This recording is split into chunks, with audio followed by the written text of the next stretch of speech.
Antes de iniciar con el tema de hoy, quiero darte las gracias por el ver el video completo, por suscribirte y compartirlo con tus amigos, familiares y conocidos. Queremos abarcar la mayor cantidad de público y poder compartir experiencias e información útil para estudiantes, profesionales y empresarios. Si tienes algún tema que quieras que consideremos en el futuro, escríbelo en los comentarios. Estamos seguros que conseguiremos una persona para incluirlo en el futuro. Espero disfrutes de este episodio. Bienvenidos. Bienvenidos a un nuevo episodio de nuestro podcast con las cuentas claras. ¿Cómo estás, Odines? Bienvenido. Bien, gracias, bien. Agradecido y bueno, siempre pendiente de todo este tipo de actividades. Qué bueno, genial, genial. Fíjate, Odines, este mes queremos tocar un punto que incluso lo hemos venido tocando en nuestras formaciones aquí en la oficina, que hemos venido haciendo durante el último mes y que vamos a seguir abordando de cara al futuro, ¿no? Porque, bueno, somos fieles creyentes de que los espacios de formación son importantes. El tema que hemos venido desarrollando es el de flujo de caja proyectado, Odines. Es un tema que en la práctica, ¿verdad? Vemos que todo el mundo de manera empírica, de una u otra forma, lo hace, ¿no? Porque lo hacemos nosotros en nuestra vida diaria, en casa, ¿no? De una forma u otra nosotros tenemos esa medición, así sea mental, de cómo se mueve el dinero y para qué se dispone y en qué momentos puedo hacer una cosa u otra. Y lo hacemos de manera empírica y eso a veces hace que, por supuesto, tengamos unos márgenes de error interesantes, ¿no? Pero a nivel empresarial esto es como que es un tema infalible, ¿no? Es un tema que si lo utilizamos funciona, pero el gran problema es que desafortunadamente muy pocas empresas lo llevan de manera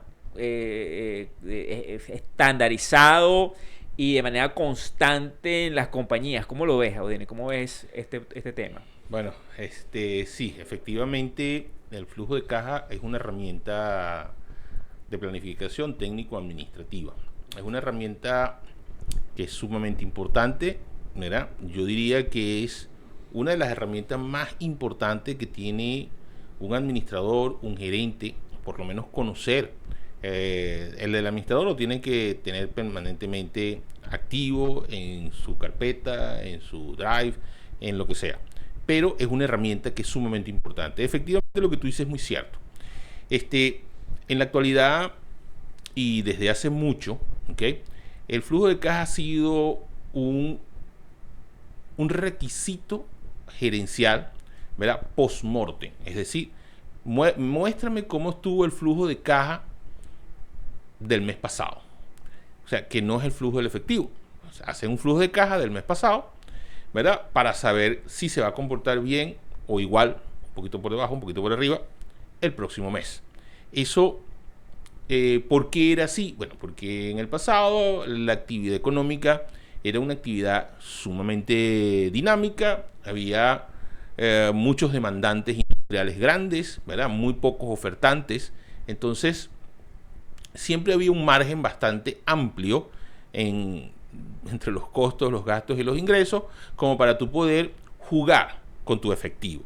Había un tema de financiamiento que te permitía, si no cumplías con los estándares de flujo de caja, bueno, tú recurrías a la banca con un costo bastante bajo, recurrías a financiamiento comercial y jugabas con eso. Hoy en día no.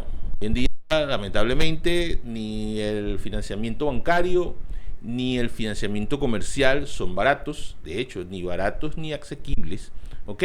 Entonces hace que tú tengas que ser previsivo en función de lo que es tu efectivo necesario. Y eso es lo que hace el flujo de caja. Eso es fundamental, eso es una cosa que cualquier administrador de tesorería, como tú quieras llamarlo, ¿verdad? Nos podría decir y nos afirmaría que el flujo de caja es la herramienta más importante para él o para ella. ¿Okay?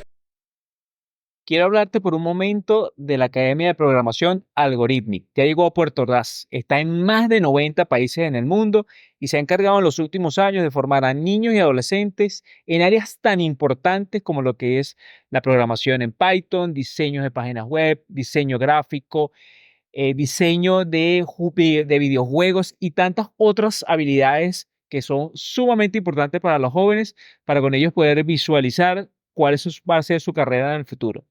Cuenta que en esta academia en Puerto Ordaz, en Altavista, tus jóvenes van a ser formados para el futuro. Es decir, eh, entendería entonces que muchas empresas increíblemente lo utilizan como algo posterior y no como algo previo, ¿no? Una cosa rara, ¿no? Porque normalmente el flujo de cada proyectado uno casualmente lo que hace es visualizar el futuro, un poco cómo se van a mover las transacciones y cómo va, qué dinero vas a recibir, qué dinero vas a gastar, etcétera, etcétera. Y fíjate que las empresas agarrarán, es que me lo estoy tratando de imaginar en la práctica, porque es verdad, ¿no? Es verdad lo que dices. Se voltean y hablan con su equipo que hace los pagos, que no sé si Exacto. llamarlo propiamente la tesorería. Dice, mira, ¿dónde está el dinero?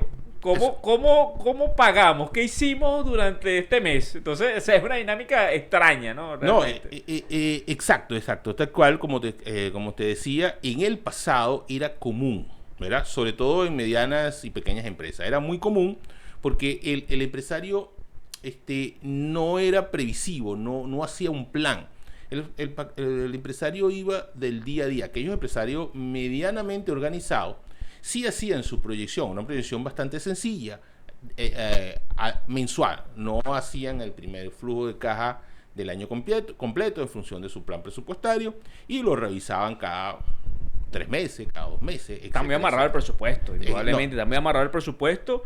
Se supone que el presupuesto es esa primera visión y el flujo de caja proyectado es la respuesta a ese presupuesto. O sea, tal lo que cual. siempre hemos conversado, ¿no? Que estas tres cosas, estas tres Marías, contabilidad, presupuesto, flujo de caja, no en ese orden, pero esas tres Sí. son clave.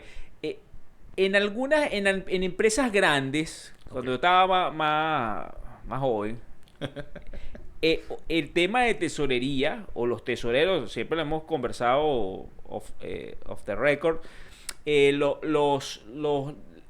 tesorero era el tesorero, o sea, era alguien con una capacidad importante, por supuesto, de manejar la herramienta de flujo de cada proyectado, pero también con una visión de negocios que le permitía redireccionar excedentes para inversiones pasivas o para inversiones en proyectos internos para el crecimiento de la compañía. O sea, era una visión.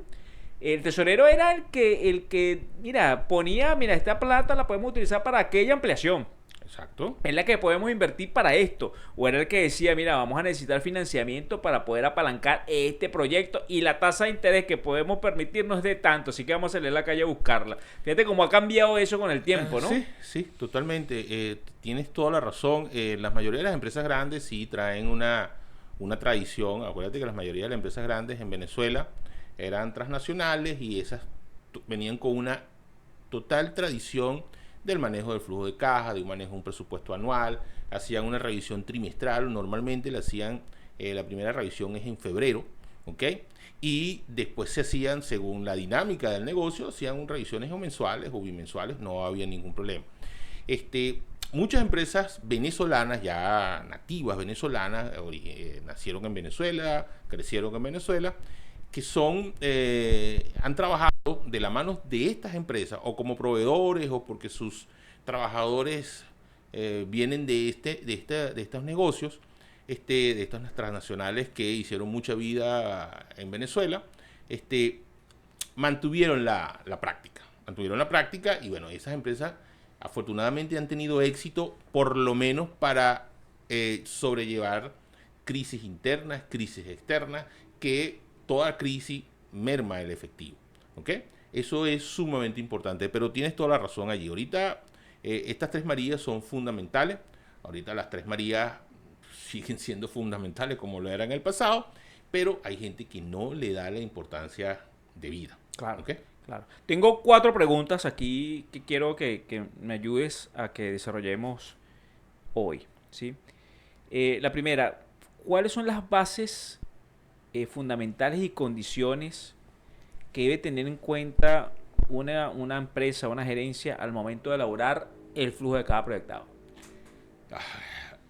Bases son básicamente tu historia financiera, tu historia contable. ¿Ok? Se espera que el que elabora el presupuesto sea el mismo que elabora el flujo de caja, acompañado con sus especialistas, el tesorero, con el gerente de operaciones, para saber cómo se va a mover en función de sus objetivos planeados. Pero las bases son contabilidad, historia inmediata, los últimos 2 años, de cómo ha estado el ambiente financiero, el ambiente de los clientes, el ambiente de los proveedores, el ambiente en general, político, social, de trabajadores, etcétera, etcétera. Entonces tú tienes que tener dos primeras condiciones. Primero, tu historial contable, ¿okay? Que normalmente uno presume debe ser de un mínimo de 3 años. Si tengo más historia, perfecto. ¿Okay? Lo segundo es ese conocimiento del ambiente interno y externo de la empresa. Y el tercero, conocer el giro del negocio con bastante exactitud. Cuando digo el giro del negocio, cómo se maneja el negocio en donde estás. O sea, cómo funciona, cuál es la dinámica de ese negocio. ¿Es una empresa que les presta servicio al sector público? ¿Es una empresa que solamente trabaja para el sector privado? ¿Es del campo del retail? ¿Cómo funciona en ese sentido? Esos son... Si es de contado, a crédito. Contado, a crédito, todo este tipo de cosas. Esa es la base fundamental. Condiciones, no hay condiciones definidas. ¿Por qué no hay condiciones definidas? Porque las condiciones las pone uno, las pone el empresario, el dueño de la empresa, el gerente. Tú dices, bueno, mira, yo voy a trabajar con un flujo de caja bajo estas condiciones. El efectivo se va a manejar bajo estas condiciones, los pagos van a ser de esta manera, y eso te lo va a decir la dinámica de la empresa, que ya definimos con las bases, ¿verdad? Y lo que tú esperas como de tu negocio, lo que tú pretendes que sea tu negocio. Algo sumamente importante en este punto es que el flujo de caja, así como el presupuesto, así como la contabilidad, sobre todo los dos primeros, flujo de caja proyectado y presupuesto, que van de la mano, es que requiere una disciplina y un compromiso de cumplimiento, que esa creo que es la condición fundamental. Sí, esa parte es importante, ¿no? O sea, esa parte que es importante, porque el papel aguanta todo. Sí, papel aguanta todo, pero si no estás comprometido a cumplir a lograr el presupuesto, a cumplir con tu presupuesto y a cumplir con tu flujo de caja, lamentablemente no va a pasar. Claro. Entonces, para tener una primera bocanada, ¿no? Tenemos que la compañía debe conocer su histórico, es decir, que tiene que tener data. Es lo primero, tiene que tener data, que esa data proviene normalmente de contabilidad. Tiene que estar alineado esa data con las bases de presupuesto. Okay. Luego, esta persona de presupuesto pues debe tener una íntima conexión con tesorería. Sí, señor. Para efectos de que ese presupuesto se ponga una línea de tiempo, la manera como el dinero va a entrar y salir. Uh-huh. Y además de eso, tiene que estar alineado con la parte operativa para saber si existen planes de inversión, planes de crecimiento, etcétera, etcétera, que necesiten salir el dinero. Exacto. ¿Y cómo funciona la empresa? Genial. Está muy bien. Ahora bien, en la vida pasan cosas. ¿No? Okay. En la vida pasan cosas. Y bueno, esas cosas, por supuesto, a nivel de no siempre uno es tan preciso como quiera, porque estamos en una economía que es cambiante, con inflación, con retos constantemente. Uno sabe que el día a día no es fácil.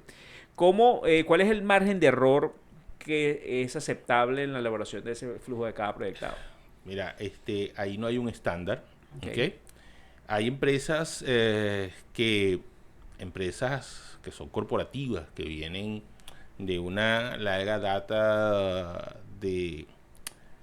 histórica, son grandes, internacionales, tienen sede en distintos ambientes, en distintas geografías, ellas aceptan máximo un 10% de diferencia. ¿Okay? Un 10% en el presupuesto y en tanto en presupuesto de ingresos como presupuesto de costos y gastos, ¿okay? Y en el de tesorería, no más de un 5%. Okay. Pero eso lo establece la dinámica y la exactitud de trabajo. Así de sencillo. Y aún así, ellos no penalizan el que haya un error no error, sino una diferencia, porque tuviste que hacer un gasto adicional, no se dio las cuentas de algún cliente, un cliente, o sea, sufrió una crisis interna y tuvo que dejar de ser tu cliente, entonces tú vas a tener una merma en tus ingresos. Entonces lo que salen son planes contingentes para tratar de sustituir los ingresos que se pierden por cualquier razón o que se dejan de percibir, no se pierden, ¿ok? O ser más productivo, más optimizado en tus costos y gastos. Básicamente es eso. Claro. Me quiero tomar menos de un minuto en hablarte de García Gómez y Asociados. Somos una consultora empresarial dedicada a servicios de consultoría, finanzas, tributos, contabilidad y legal. Estamos ubicados en Venezuela y Perú. Durante más de una década hemos prestado servicios a empresas nacionales y extranjeras, grandes y pequeñas. Los resultados siempre han sido geniales. Tenemos un equipo comprometido a lograrlo. Estamos seguros que podemos ayudar. Contáctanos. Esta pregunta que te voy a hacer está muy orientada a lo anterior. Fíjate que en la pregunta anterior era ese porcentaje, ¿no? Me hablabas de un 10%. En algunos casos yo te comentaba que lo veía escandaloso para las empresas públicas porque es un tema de gestión muy fuerte, ¿no? Una cuestión allí interesante que hay en las empresas que son públicas. Sin embargo, en la vida ocurren también emergencias y cosas inesperadas que no pueden preverse en un flujo de caja proyectado. Imagínate tú que todas las empresas del mundo, que los gobiernos en el mundo hayan previsto un COVID, hayan previsto que todo el mundo tenga que quedar encerrado en su casa. Son cosas que nadie se pudo haber anticipado. ¿Cómo hacer en ese tipo de situaciones?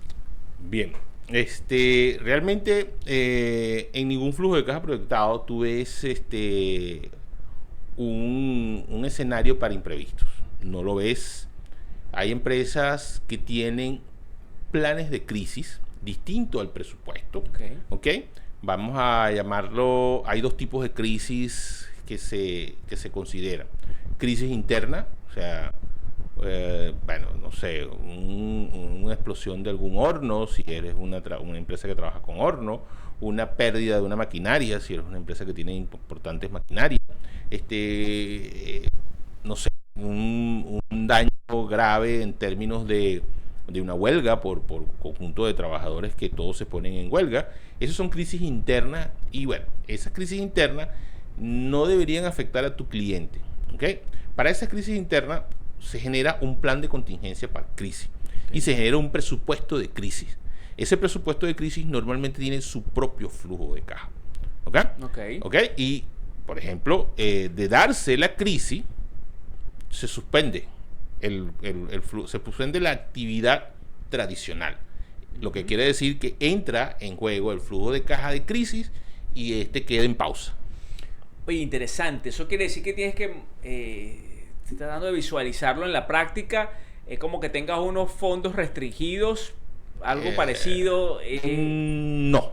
Porque claro, a nivel presupuestal, te lo digo por lo menos en el sector de construcción, normalmente se estila tener en el presupuesto un fondo de emergencia, pero claro, en el flujo de caja es distinto, porque el flujo de caja, como tú bien dices, uno no prevé que va a pasar la emergencia. Por eso. Pero tienes un gap entre la cobranza estimada y los imprevistos. ¿Ves? Exacto.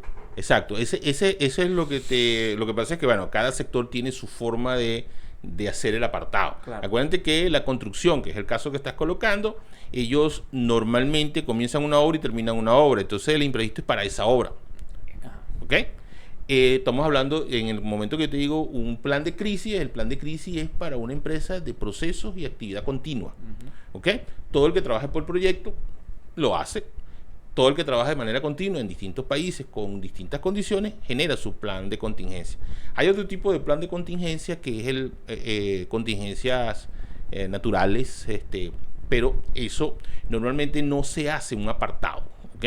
Normalmente lo que tú mantienes, aparte de que tienes que tener todo un tema de seguros, que bueno, depende del país, los seguros pueden costar mucho, pueden costar poco, pero bueno, sí, seguros, garantías, este tipo de cosas, y un financiamiento abierto con entidades que te puedan respaldar en un momento de contingencia.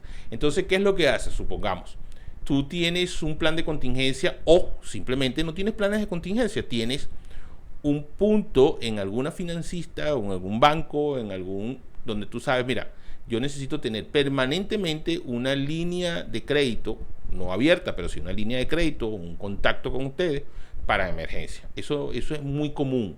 Entonces, sucedió la emergencia, salgo corriendo y pido el crédito. ¿Qué se hace con el flujo de caja? Se reestructura totalmente porque tienes que ahora generar el ingreso por crédito, cubrir las emergencias y empezar a pagar una cuota a partir del primero, segundo o tercer mes. Eso es lo que se suele hacer. En países como el de Venezuela es un poco complicado. Primero, que no tienes el financiamiento a la mano, ¿ok?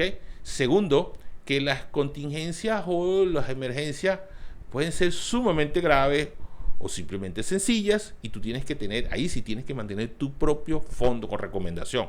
No es que tienes, es una recomendación. Tener tu propia fuente de dónde sacar los recursos para cubrirte ciertas y determinadas emergencias. Claro, entonces serían como tres posibles soluciones. La primera, que veo la más sencilla, es garantizar un fondo de emergencia, como siempre se recomienda en las empresas, ¿no? Que siempre recuerdo la anécdota de Bill Gates, donde él decía que estaba fondeado para años. Okay. Eso de una otra forma, bueno, garantiza que tu flujo de caja siempre tenga efectivo libre. Y la otra opción será a través de pólizas de seguro, que ya está incluido dentro del flujo de caja proyectado. Exacto. Porque estás incluyendo el pago de la póliza, y ahí está concentrado, ya está incluido dentro del flujo de caja. Y la tercera, pues nada, es fundamentalmente pues bregar la contingencia a través de créditos, resolver en el momento, tomar decisiones. Afortunadamente, si tienes buenas relaciones con los bancos, puedes de una otra forma resolverlo. Okay. Sí. Pero muy bien, es una manera también de darle esa visión a la gente para que conozca ese tipo de soluciones. Tú lo comentabas allí al final cuando decías, bueno, pasa esto, por lo menos sobre todo en el último caso, en el caso del crédito bancario, porque con lo de la póliza ya tú sabes que lo que vas a tener es vas a tener el siniestro, pero por otro lado vas a tener la entrada del dinero del seguro para poder resolver el siniestro. Pero en el caso de banco, tú decías en el último momento, la reestructuración del flujo de caja. ¿Con qué frecuencia debe revisarse el flujo de caja? Si estás en Puerto Ordaz o en San Félix y tienes problemas de herrería, carpintería, albañilería, etcétera, etcétera, contamos con la empresa CHG Construcciones. Estamos seguros que ellos podrán ayudarlos en todas las actividades que necesiten para mantener actualizadas sus inmuebles, sus oficinas, galpones, etcétera. Tenemos promociones especiales para aquellas personas que quieran actualizar sus apartamentos para poder monetizarlos a través de arrendamientos o de cualquier aplicación como Airbnb, etcétera. En CHG Construcciones podemos ayudarlos a que logren tener sus inmuebles al día y con ello puedan garantizar flujos de efectivos que les generen ingresos mensuales.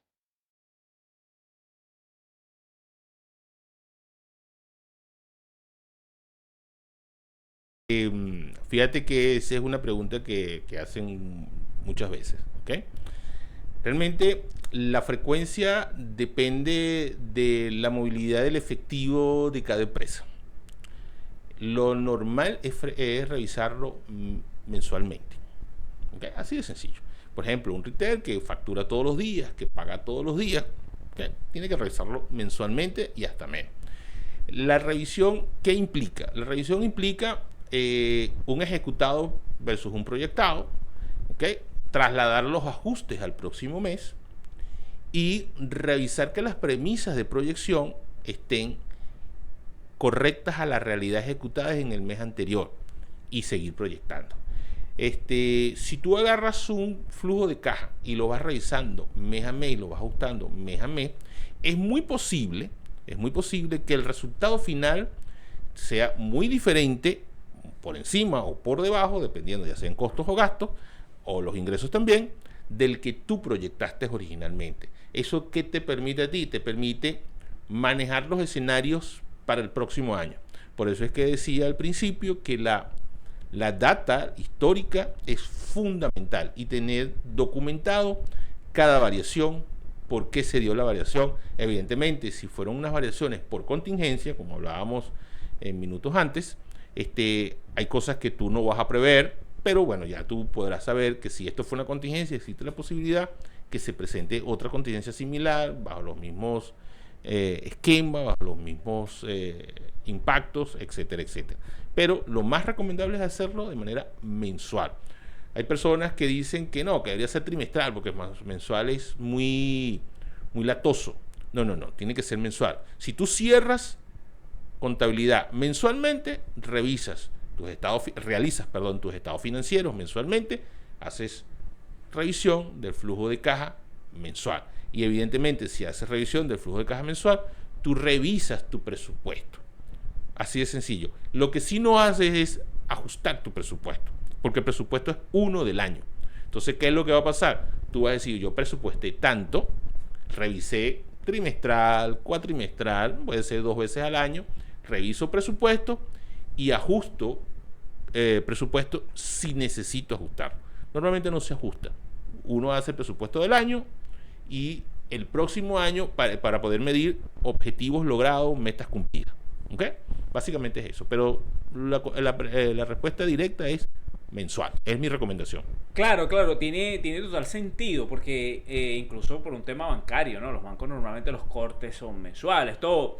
Y fíjate algo importante, el flujo de caja, efectivamente, termina el mes, te sale abajo, normalmente uno pone el BAN, que viene en el mes siguiente. Evidentemente, si yo presupuesté o estimé algo y ejecuté otra cosa, indudablemente ese número que va a estar al final de ese sobrante o faltante, los flujos de caja no puede ser negativo porque no tiene sentido, ese sobrante cambió con respecto al estimado. Exacto. Entonces ese es el que va al mes siguiente, entonces tiene que ir el real. Fíjate que llega un momento que tú cuando lo proyectas todo es estimado, pero en la medida que van pasando los meses se van bloqueando ya los reales, ya quedan los reales y el real hace que el dinero del mes siguiente sea el real, no el estimado, y el estimado ya es pasado.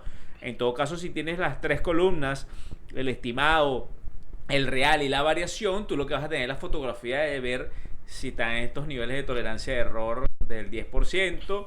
Tú vas a ver, bueno, si pasó un imprevisto, o sea, vas a tener data como para tomar decisiones.